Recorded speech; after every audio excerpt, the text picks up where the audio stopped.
live, but I'll talk to you in Slack. Okay.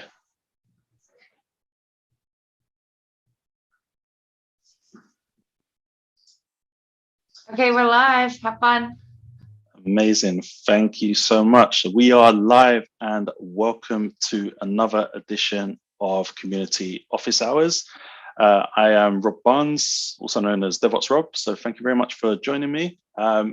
Today we're doing a different lineup to what you're used to seeing when it comes to Boundary. Normally we have the Jeffs, or the Jeffersons as I call them, with Pete. So it's normally Jeff Malnick, Jeff Mitchell, and Pete can't even get my words out. Pete Pacent.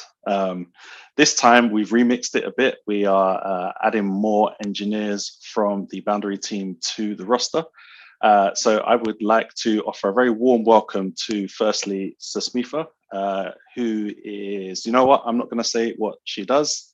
I'm going to let you introduce yourself and just tell them a little bit about yourself, what you do in the Boundary team. Over to you. Absolutely. Thank you. Hello, everybody. My name is Susmitha Girumala.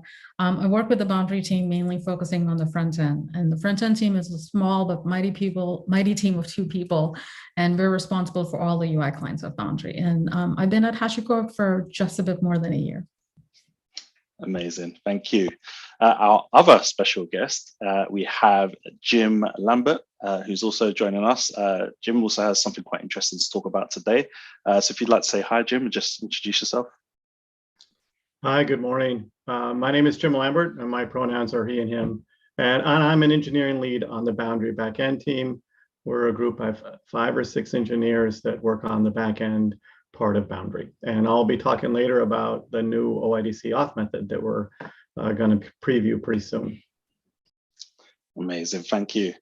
So to anyone that joined our last community office hours, I think it was the Microsoft Ignite deep dive, you'll notice that the things that we're talking about today are pretty similar to that. The main difference is I think we're going to dive a little bit deeper into at least one of the topics. And one of those things is the desktop client, which is, I think it's out for beta at the moment. Is that right, Susmitha? That's correct. It's currently at beta phase. Amazing. So you've been one of the main people behind the brilliance that we're about to see. So I think now is as good a time as any for you to kind of just give us a high level of what this desktop client is designed to do, and anything you want to show us about it, and we'll kind of kick it off from there. Is that okay? Yeah, that sounds perfect. So actually, why don't I kick off with the demo? Sounds like that's a perfect way to dive into the desktop client. We love a demo. We love a demo. Let me start off by sharing my screen. Okay, awesome. Can you see this? Is it readable? Looks good, looks readable to me. Anyone in the chat, if you find that the text is too small, please let us know in the chat and we will increase the size of that. But to me, it looks perfect. So yeah, thank you. Great. I'm super excited to be here. This is my first community office hours. Very nervous, but very happy. And today I'd like to introduce our brand new desktop client for Boundary.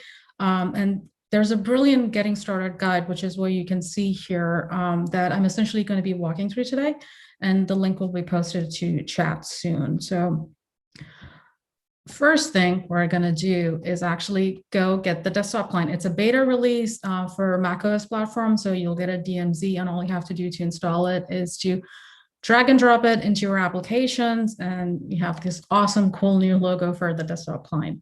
So once you launch it, this is a desktop client, the Boundary desktop client. And what it's asking you as part of the onboarding process is to provide a Boundary controller URL so that it can go configure, auth and figure out targets and things like that.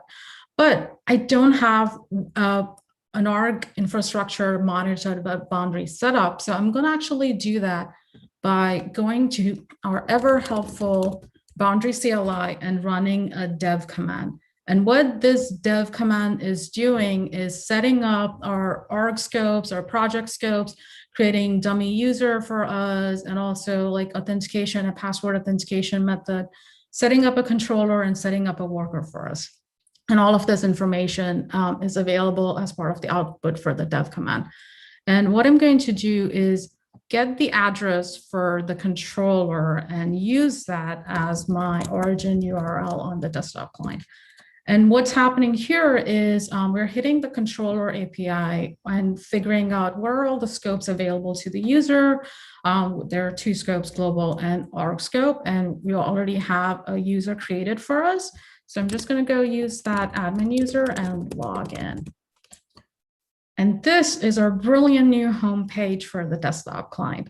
Let me walk through what we're seeing here. What we're actually seeing is the list of all the targets that the user has access to, which is the logged in admin user.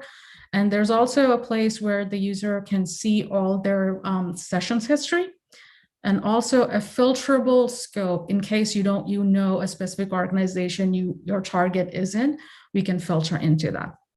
There's also this awesome preference, which is my favorite one, which flips from light mode to dark mode. I have to do that, sorry.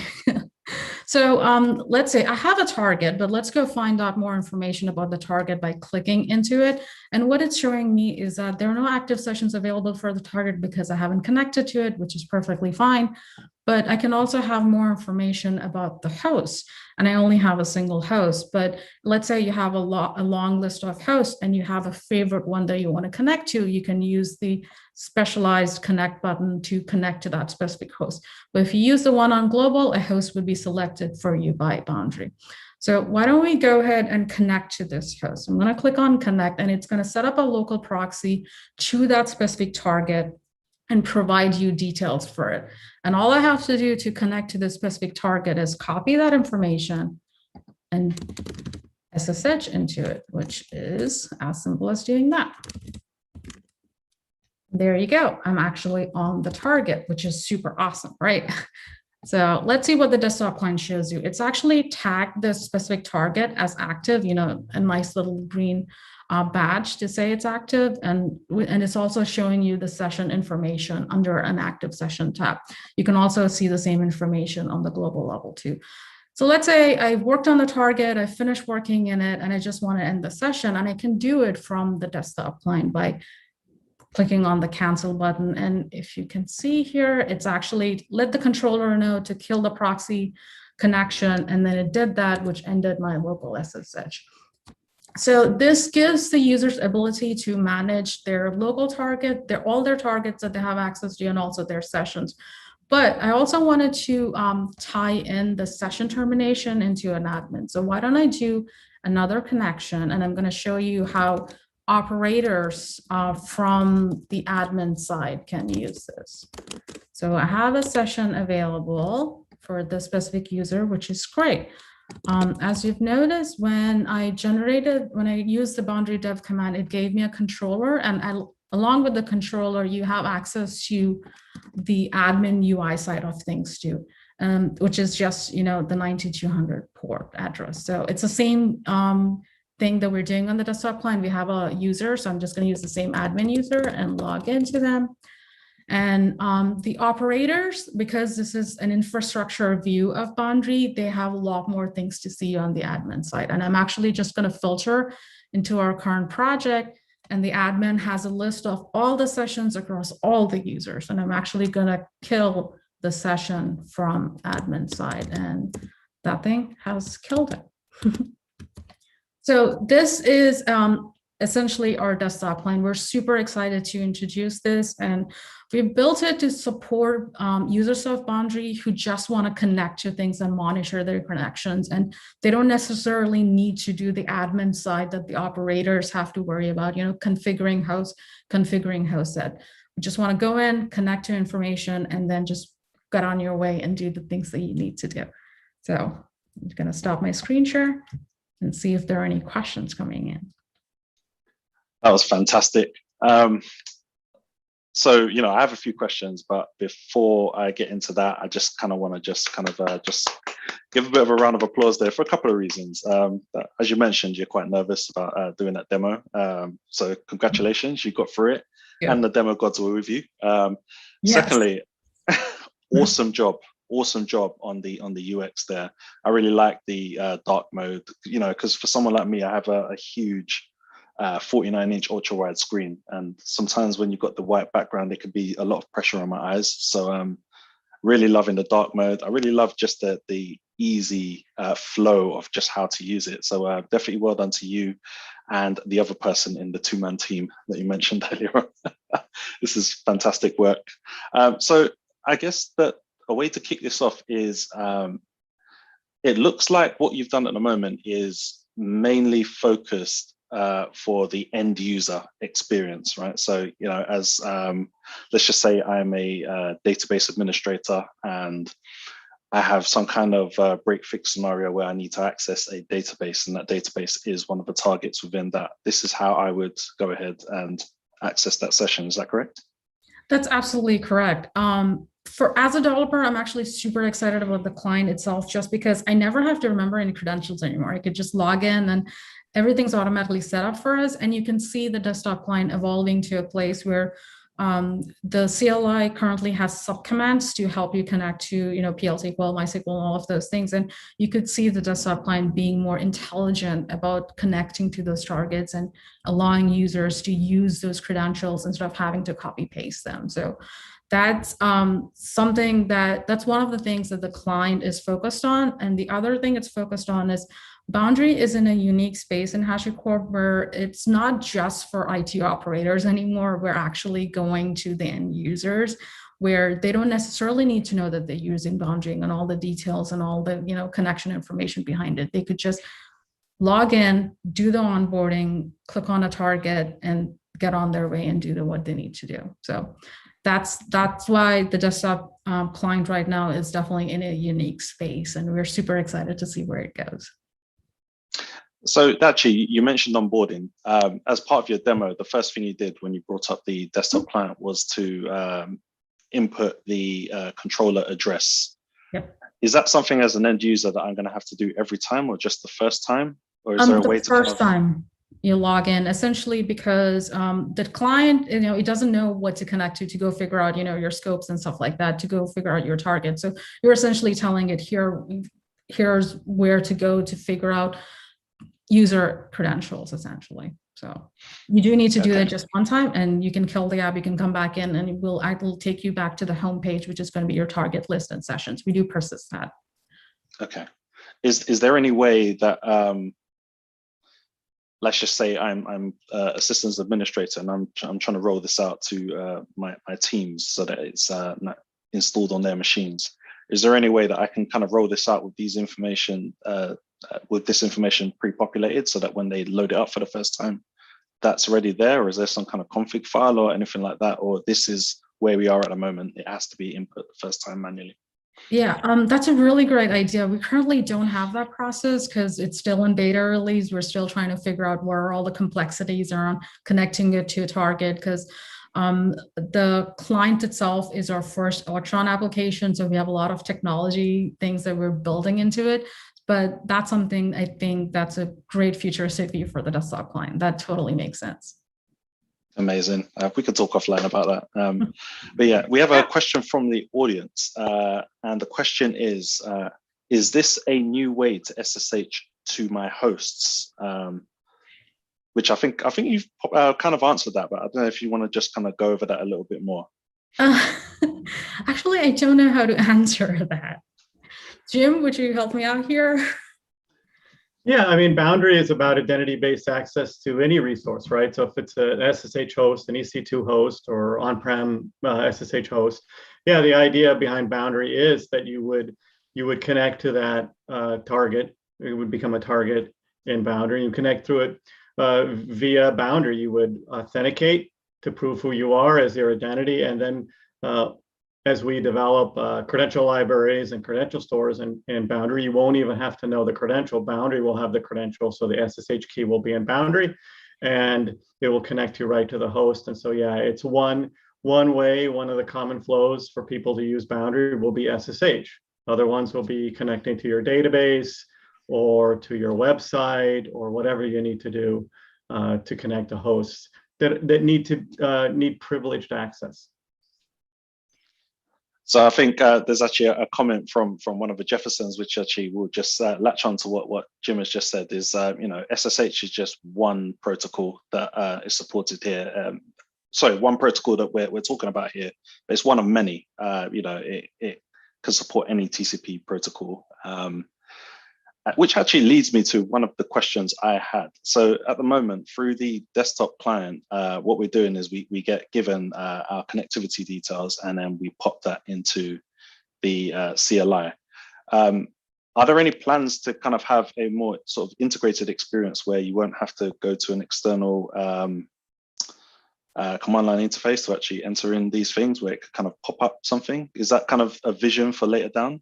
Yeah, absolutely. We've discussed this a lot with Pete Payson, who's our PM, and we definitely have ideas around making it like a full-fledged workflow so that you don't necessarily, it could be within the application, it could be external to the application. So we're still figuring out those details, but that's something that we're definitely, it's on the roadmap. Amazing. And the other question I had is, so going back to the onboardings where you popped in the address for the controller. So that was quite a simple demonstration in the sense that it's dev mode and it's probably just one controller and one worker node. Where you have a cluster, does that change anything from the end user's experience? Do they need to know any specific details as to which controller, or just any of them and it will redirect? There shouldn't be any need for that. That's why we're not necessarily calling it a controller URL because of that reason. We're calling it an origin URL to get into your Boundary instance. So it definitely could be that. Amazing, amazing. So it looks like we have another question from the audience. So let's take this in. So it says, the current list of protocols is HTTP, SSH, Postgres, RDP.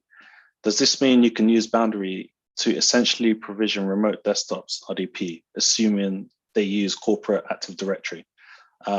Maybe I'll put this one to Jim, potentially. Jim, have you got any thoughts on that? Yeah, I'm not quite sure what the person is referring to when they talk about provision, but it supports TCP. So we can connect to RDP through Boundary. A user can connect to RDP, they can connect to Postgres, anything that's a TCP-based protocol right now, we support connectivity through for Boundary. Yeah, that makes a lot of sense. So I guess like the point is, well, what we support at the moment, I think people are looking at very specific use cases, whereas what we support actually covers a broader sense of use cases, and we're kind of putting it under the umbrella of TCP, which is obviously the overarching protocol. Yeah, that's the key thing. Sorry, I didn't mean to interrupt you, Rob. That's all right, go ahead. I might mention that, we were asking about the desktop clients support for like RDP or Postgres or SSH. And so currently in the CLI, we have this idea of subcommands for connect. So you can do a subcommand for RDP or a subcommand for SSH. And that on the CLI allows the CLI to figure out what that protocol is over TCP, and then kind of automagically make that connection via RDP or via SSH or whatever the CLI supports for subcommands. Yeah, no, that makes sense. That makes a whole lot of sense. We have another question, which is an interesting one. Are these scenarios for using Boundary within a container-centric environment? I kind of have some thoughts on that. I don't know if you want me to share my thoughts on it before I... Yeah, please go ahead, and then I'll chime in, please. So you kind of used the term privileged access earlier on, right? So we don't specifically call the tool a privileged access tool, but I totally understood what you meant.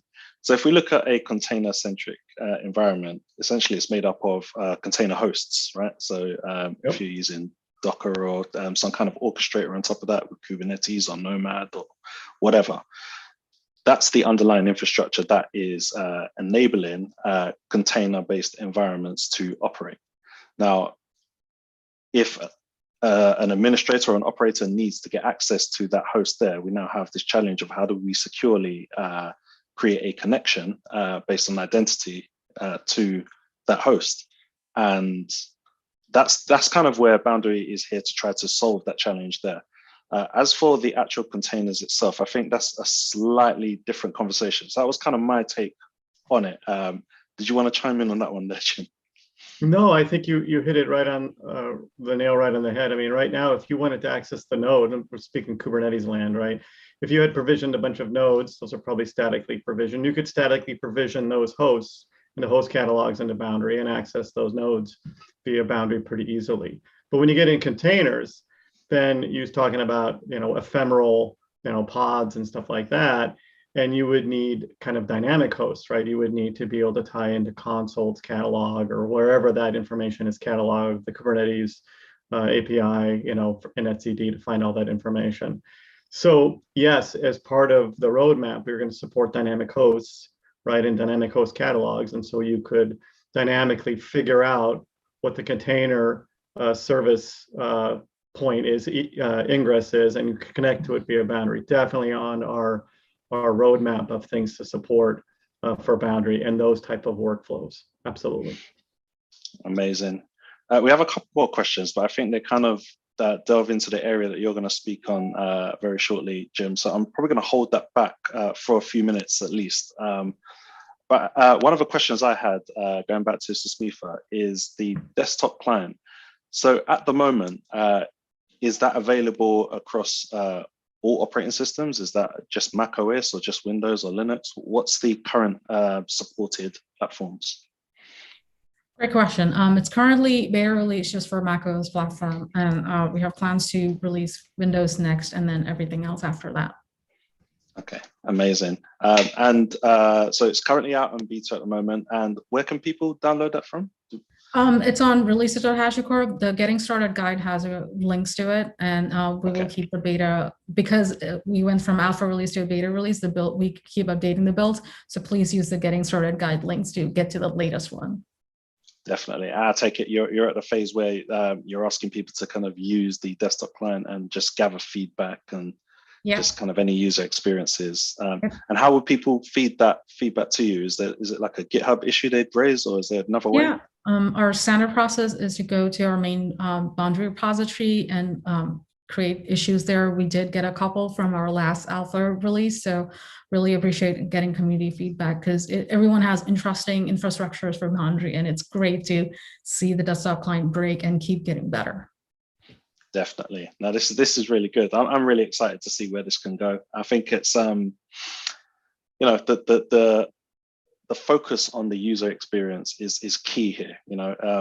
Like you say, you're targeting not just operators and developers and engineers. You're targeting end users. So as long as it's easy for them to use, it's going to be easier to adopt and easier to kind of enforce a more of a zero trust kind of model where people do not need to know specific details to be able to connect to targets that they're authorized to connect to. So this is really fantastic stuff. So thank you so much.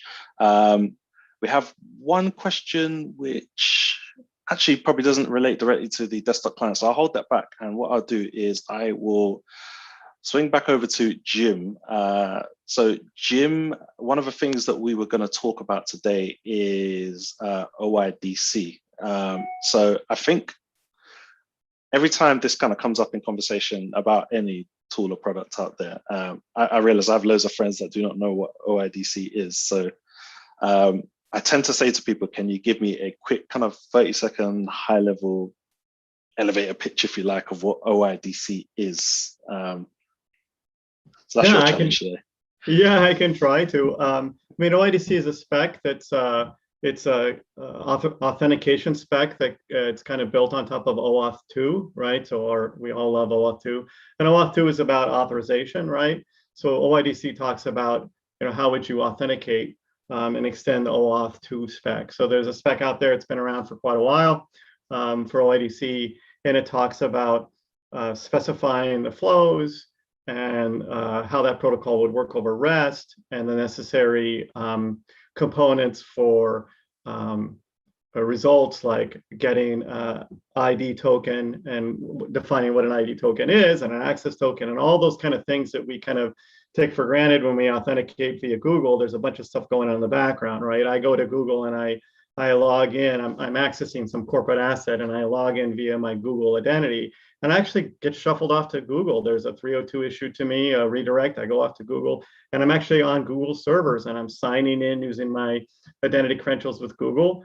And then there's some protocol back and forth, some more 302s between the client and then there's a callback that goes to my organization's integration server, whatever they've used to integrate with this resource. And eventually an ID token and an access token is granted to the client. Now that client has a couple different tokens, one ID token, which talks about the person's identity, and an access token, which talks about the person's authorization. And then they can go and access whatever corporate access thing they wanted to use, SAP or whatever else they were really trying to do, right? Because what they wanted to do was go look at payroll, or they wanted to access their email or some other activity, but they needed to identify themselves first. And so Boundary is no different, right? You want to access your target, right? I want to go to the production web server, or I want to access the development Postgres database. Well, step one, Boundary is about identity-based access to these resources. So first thing we got to do is we got to understand who you are. You got to prove your identity. And so OIDC is one of the auth methods that's going to be available in Boundary to actually do that authentication. We launched with password authentication, right? So you could provision users into Boundary with usernames and passwords. And we always knew we wanted to do OIDC. And so now we're prepared and getting ready to preview OIDC pretty soon in the next few weeks, and then launch it more generally a little bit later. But we're going to preview the ability that operators can configure their existing identity providers, right? So if they have Okta or Auth0 or Google or Azure or whatever they have for their existing identity provider, they can provision that in Boundary as an auth method. And then when users say, I want to authenticate, it'll be listed as an authentication method, and the user could select it and authenticate themselves to Boundary, and then they'd have access. The things they really want to do, right, is access targets. They would finally get to access those targets. And for administrators and operators, it will relieve a lot of pre-work, right? They won't have to provision all the users and passwords at one more place and keep them in sync and all those other problems, right? They already have those problems with their identity providers. They can just do it with their existing identity provider and configure Boundary to talk to that identity provider. Yeah, I think you hit the nail on the head with that. If anyone's familiar with Vault, for example, we have a similar auth method for Vault, and the idea is we take this approach where yes, you can provision your user identities within Vault, for example. In this case, it's Boundary, and that works for a small number of people. So between the three of us on this call, if we were to do a demo, we could easily provision that. But as soon as you scale to 1,000 users, that's not sustainable. Nope. And the chances are, if you have 1,000 users, you probably have some type of identity provider with all of these details configured. Then you've got all of your authorization set up against that kind of user base, that even machine identity. All of those things will be captured within your identity provider. So the idea is that what you can do is we can just extend what we're doing here to that identity provider, and then almost borrow the identity and create authorization based on what's there. And I think the way you explained that is a perfect segue into one of the questions that I held back earlier on. And you kind of answered it, but I'm just going to ask it just again, just so we can just be clear about this. Can I authenticate to Boundary using Active Directory or some kind of single sign-on method? Yeah, with our new OIDC authentication method, you'll be able to, as an operator, configure Boundary to access an identity provider. So not directly against AD, right? But SSO, yeah. So if you have AD behind DEX, right? You have set up DEX as an identity broker or something on your network, or you could use that, and then in front of AD, and then have DEX be your OIDC provider, and then now you can configure Boundary to talk to DEX as your broker, and then you can authenticate against that AD. But if you use an Azure or something like that, you can typically enable OIDC for Active Directory in Azure, and then Microsoft provides that identity provider broker for you, and you just point Boundary at it and authenticate. You mentioned something earlier about machine tokens for OIDC, and that would kind of assert that we would support like a resource flow, and we're probably not going to support the resource flow, at least not initially. we're going to support only the authorization code flow. So if you know anything about OIDC, there's all these different flows for authentication. And a resource owner flow would be, static credentials that a machine token might take advantage of. And we're not going to support that initially. We could in the future. It's really not on the roadmap right now. I think there are other features coming, like the Vault integration, for doing those type of machine token type authentication flows and workflows that users are going to want. Yeah, I mean, that totally makes sense. And I think in general, when we talk about machine connectivity to other things, that's really where Vault really shines. That's kind of Vault's kind of angle there. There's a lot of automation built into that. So it's, it was kind of an example just of how Vault operates, and maybe trying to translate it a little bit to Boundary and, I think people will use Boundary for machine connectivity, but I think it will be via credentials coming out of Vault through a Vault integration. So,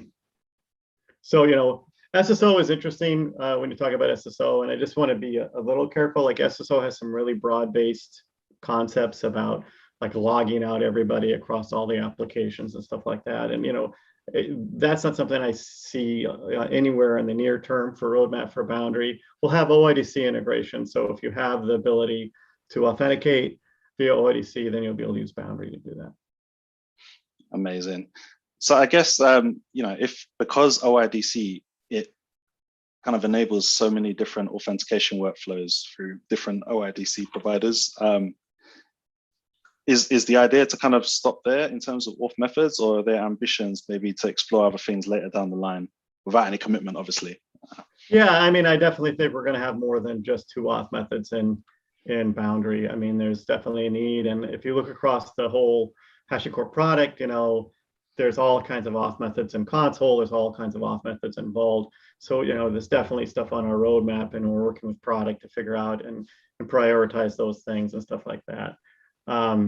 So yeah, we're definitely having those discussions and figuring out what that roadmap might be. But OIDC was very, very important. It was something that I think we kind of wanted to do at launch, but kind of got scoped out, right? Because we just had to get it out there and get a feel for the community and the people's, what they really wanted. And so it's become clear that OIDC is a huge priority for an authentication method. So that's the one we did first.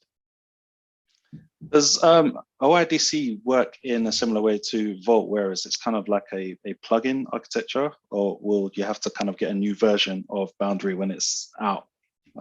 That's a great question. So right now we have ideas about how to do a plugin architecture for Boundary, but we did not take it on as part of this particular effort.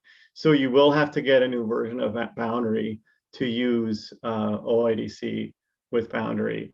And it looks like initially, like the CLI will support all the authentication flows, of course, just like Vault does. And it'll support all the CRUD operations and all the other operations an operator needs to do, all those flows. And I think initially, Susmitha can speak to what the client, what the Boundary client will support for OIDC, but I think it's going to support just initially the authentication flows, not the admin flows. Yeah, we're planning on getting the authentication flows hooked into both the admin UI client and also the desktop client, but the CRUD operations are just so complex on OIDC, but the plan is definitely to get there. When you say the admin UI client, are we talking about the web controller? Yeah. Yeah. Okay. The UI that you access through the controller. Yeah. So there's definitely not going to be a desktop client for admins. No. I had to throw that one in there. I can talk a little bit. Just to say no to that. I can talk a little bit about those operator flows, but OIDC is just a little different. Like we built kind of a state machine into the OIDC flows. So we've introduced some new concepts with the OIDC auth method that were not present in the password auth method. So you will have the ability to have an inactive OIDC auth method. And that's really important for OIDC because when you initially create an OIDC method, it has to be inactive. You don't want users logging in the minute you create it, because by definition, it can't be complete, because you need like that OIDC method's identifier to go over to your OIDC provider and configure the callbacks. So, you don't want users to all of a sudden have a poor experience because you're trying to set up OIDC and they're trying to authenticate against something that's just not going to work. So we introduced this concept of an inactive auth method. So when you create an OIDC auth method, it'll be inactive until it's at least complete, and you mark it as active in some form. So you can mark it as active private, or you can mark it as active public. The main difference between active private and active public is what your kind of normal end users experience. So if it's public, then when an end user goes to list auth methods, an unauthenticated user goes to list auth methods, they'll see it as a available OIDC to authenticate, and they can start an OIDC authentication because it's a public, the operator has said this is a public auth method. If it's a private active auth method, that means the operator can interact with it, and all the flows, the authentication flows and everything work great, right? So you can test the thing all you want without having the end users, the unauthenticated end users, seeing it as an available auth method for authentication. So we've created this kind of new state machine and these new operational states for an auth method to really help the operator and the admin, support the workflow that's required for OIDC. OIDC is kind of odd in that it's a chicken and egg problem where you configure it, but you really can't configure it all at once because you got to get some data from the provider, and then you got to go back to Boundary, then you got to go back to the provider. You got to do this like 3 or 4 step dance to get it properly configured. So we introduced this kind of state management for the auth method. It also allows you, because you can do this, to make a auth method private and still handle all the in-flight requests. So if you're going to do some work on your OIDC auth method, you want to change, let's say, the signing algorithms or something like that are supported, you can make it private, and that means that we won't start any new auth, or make it inactive, and we won't start any new auth authentication flows, but all the existing ones that are in flight will be completed without error, as long as they don't time out. And then once you've given your users a chance to drain, a chance to get all authenticated, then you can go ahead and make your configuration changes and test them and make sure everything's good, and then make the auth method public. So those are kind of some of the new things that got introduced because of the complexity of OIDC in comparison with password. Yeah, it does make a lot of sense. Right, so we have some questions here. They're not specifically related to OIDC, and one of them I kind of held back. So I feel like we should try to get to them and see if we can answer them as best as we can. So the first one I want to ask is, how do I dynamically register targets to expose through Boundary? Like if I have an auto scale group of RDP hosts, right, which is an interesting question. Do you have any thoughts on that? So right now, we have it on the roadmap to do this type of work, right? To support this type of flow through dynamic host catalogs. But that's currently, right now, you would have to provision all your hosts and all your host catalogs statically into Boundary. So you could yourself go out and create a Terraform integration to query the hosts out of whatever catalog they're in. Let's say you're provisioning them into AWS, you could go, query the REST API and pull out all the EC2 hosts that are available and provision them into Boundary via Terraform. But right now you have to do that all yourself. We don't have a workflow that's supported directly for dynamic hosts. It's part of the roadmap for Boundary. I think I actually did a bit of an experiment with something like that. I've maybe still got the code on my machine somewhere. But yeah, that is definitely possible, even though it's not dynamic in the true sense of the word of how we would like to do things in future. It's using the capabilities of Terraform and the Terraform provider that comes with Boundary to be able to populate your host catalogs and just manage it in that sense. So like you say, it's definitely possible. I've done it, but there are plans to make that a lot smoother, where maybe you don't have to rely on Terraform. I've got ideas around it. I'm not quite sure the direction it's heading in, but if you have ideas about it, we'd love to hear what you think. We take that into consideration as we're kind of planning the roadmap for Boundary. Okay, so moving on to the next one is, are there any plans to allow Boundary to manage authentication for nested connections? For example, 2 hops of SSH. Interesting. Nested connections. I'm not quite sure what a 2-hop SSH connection would look like, right? So they're gonna SSH to one host and then SSH from there to another host. Not using a proxy, but actually not using SSH proxy or something like that, but actually make another connection. I haven't heard of that on the roadmap, but if it's something people are interested in, we could definitely entertain it as a future capability. We will support multiple. I think in the roadmap, there's some ideas about supporting multiple hops for workers. So you could hop from one boundary worker to another to actually get to the host you needed. And that's part of our ideas for the roadmap, but that's not any time in the near future. I mean, if they're talking about a bastion host, then I think I was going there. Yeah, then you would probably need to run boundary on the bastion, have the connection out of the bastion host via boundary as well. Right, so you'd boundary into the bastion host, and then from there you'd make you'd be on your terminal, you make another boundary connection from there to whatever resource you actually want. But I'm not sure what the value is of that scenario, because you already have boundary already to manage your identity base. So you're going to have like boundary to the bastion host and then boundary from the I guess there is some scenarios and maybe some belts and suspenders, depth of defense there, but yeah, I mean, you could definitely do it that way. I was literally trying to figure out like what is the use case. So if you have a use case, definitely bring it to us so that we can try to understand what the use is. Generally speaking, in my experience, when you go through a 2-hop SSH kind of connection process, it is normally because of a bastion, and that's your only way to access a piece of infrastructure which is behind sort of a firewall or something that's a bit more walled off, and that's your only route in is via the bastion. But essentially, when you have something like boundary in place, boundary almost becomes your bastion. I mean, the worker almost becomes the boundary host, right? Your connection from the client to the worker, it's like the worker is functioning as a bastion host at that point in time, right? You have managed access and identity access to the worker, and the worker has the privileges to get back to the host you really want to get to. Yeah, exactly. So like I say, if you have a specific use case, definitely please do communicate that to us. There was one more question that came in, and the question was about, I don't know how you pronounce this. Is it Linode or Linode? I don't know if you've seen the cloud provider that offers like compute infrastructures, but the question is already the library is fully integratable with Linode or Linode.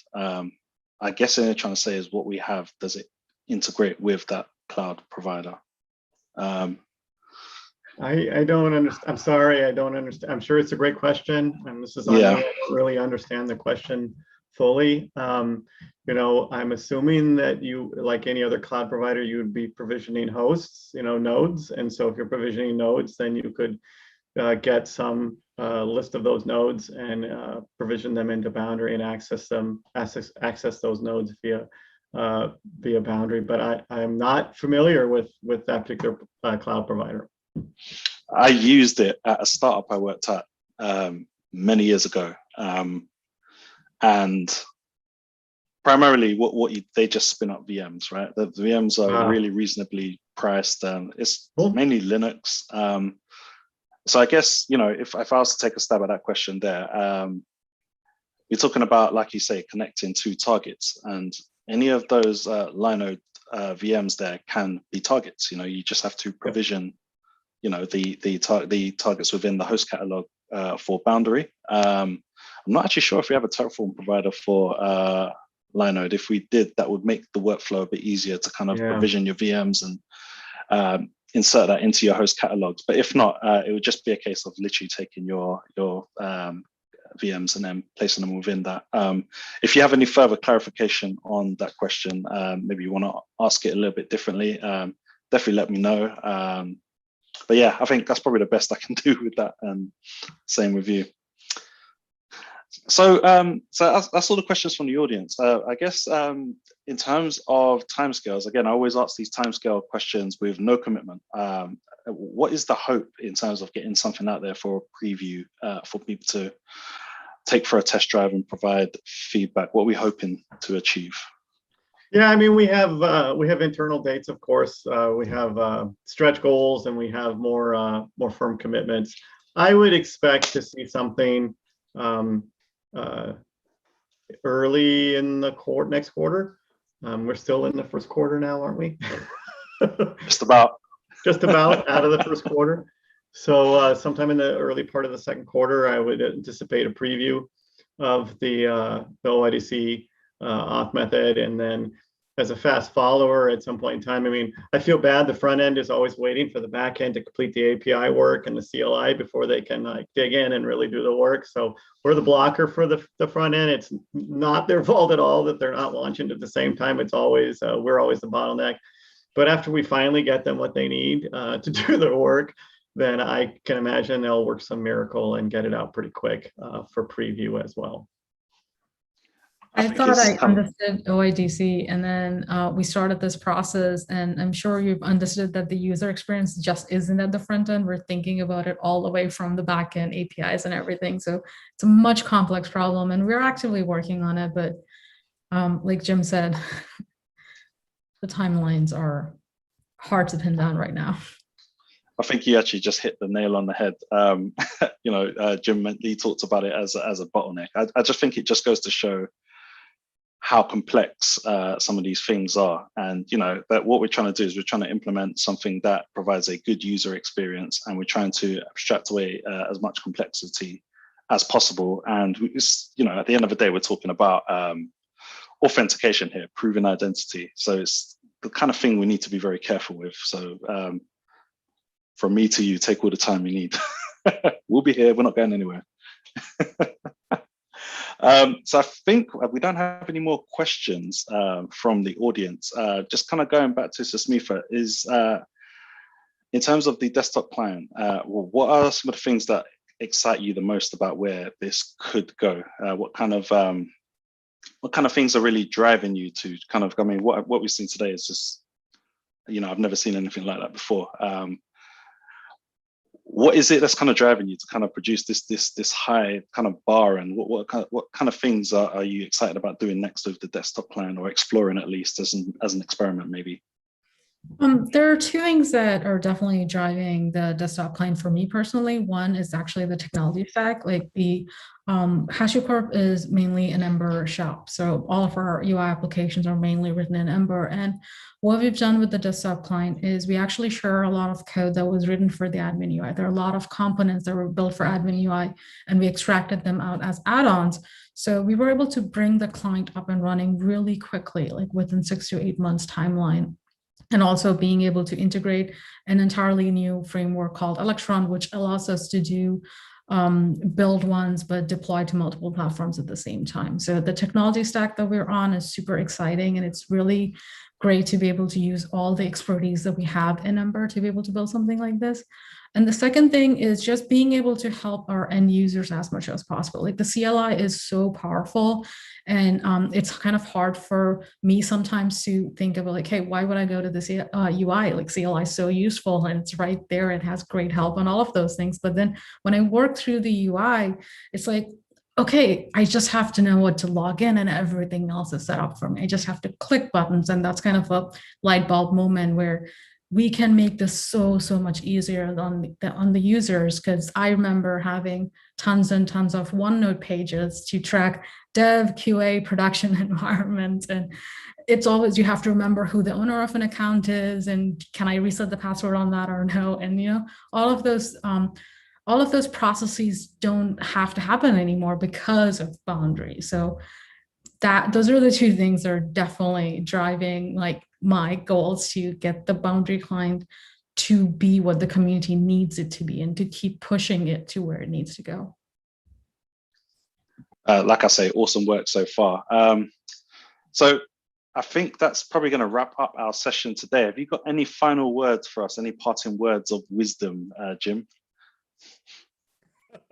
Sorry about that. The power just went out at my house, so I'm on battery back out and connected via my phone tether. So it's always entertaining, I guess.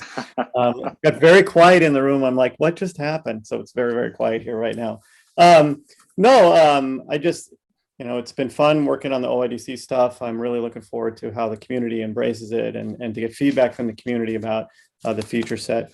One thing I might mention as part of this work that I was very proud of is we partnered with the Vault team as well, and we developed kind of a common OIDC library that's available for open source for the community as well. We really felt like it was important for us to align together on one library, kind of one way to do these provider integrations, and to hopefully empower future HashiCorp products to be able to leverage that work as well. And we also open sourced it, and hopefully the community will find it as valuable as well. That's fantastic. I love when we do things like this, that it benefits us, but then we can donate it to the community so that they can benefit them in their implementations of whatever tooling it is they're building. Okay, so I think we're kind of coming to time.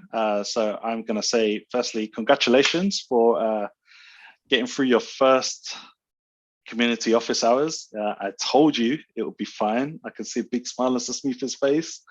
I told you it'd be fine. We hope to have you back on soon. Thank you so much for joining, and we will catch you on the next one. Thank you so much. Thank you. Yeah. Bye.